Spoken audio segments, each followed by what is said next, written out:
I'm going to tell you the exact steps to take when you need to improve an existing product. This question comes up a lot during product manager interviews. First thing to keep in mind is that a process of improving an existing product is different from the process of creating a new product. If you are a product manager or if you're a business owner that's come into an existing product or business or service and you are tasked with figuring out how to make it better. First thing you need to do is orient yourself. Figure out what's going on. What is happening? What does the product do?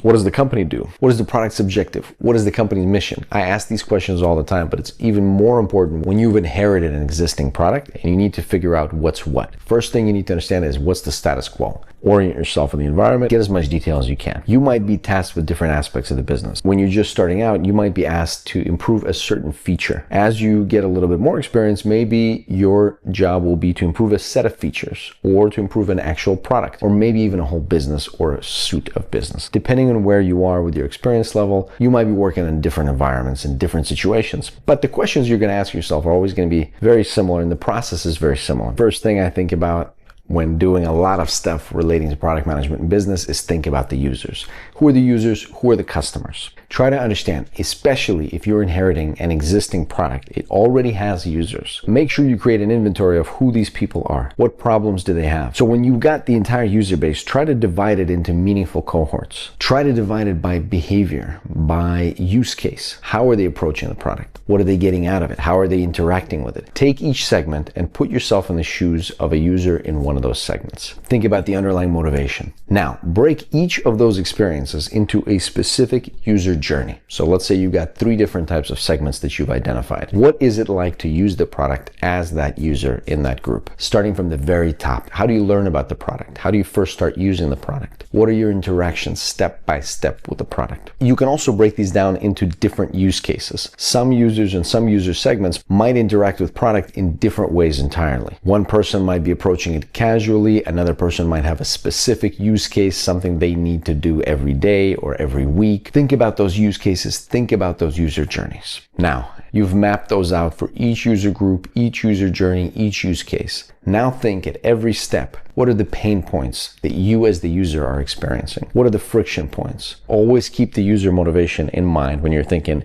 I am this person, what am I trying to accomplish? Why am I doing this? And on every step, ask yourself, what is it that's preventing me from actually accomplishing my goal right now? Think about potential improvement vectors. You can try to make the experience faster. Is that going to help the user get what they want? What if you make it easier or simpler to understand? What if you make it cheaper? What if you make it free? What if you increase the utility or the fun, the entertainment? Ultimately, you're thinking the user wants something. The user wants X. But what is actually standing in the way? What could be improved? And so after you've gone through segmenting the users, thinking about their motivation, thinking about the different user journeys and the different use cases, the different things that users or customers might be doing with your product, identifying some of these pain points and friction areas and potential areas of improvement, and marking how you can make specific actions to change each one of these liabilities, turn them into an asset that somehow improves the user experience, you're going to have this big list of potential improvements you can make. Next step is to prioritize it. Key thing about prioritization is that you're always dealing with limited resources, whether it's money, personnel, both.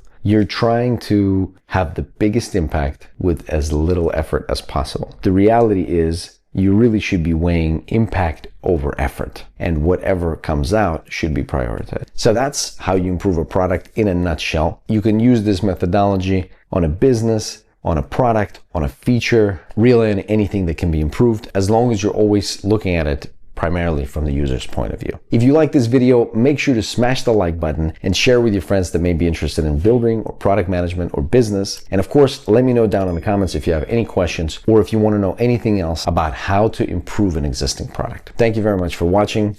I'll see you next time.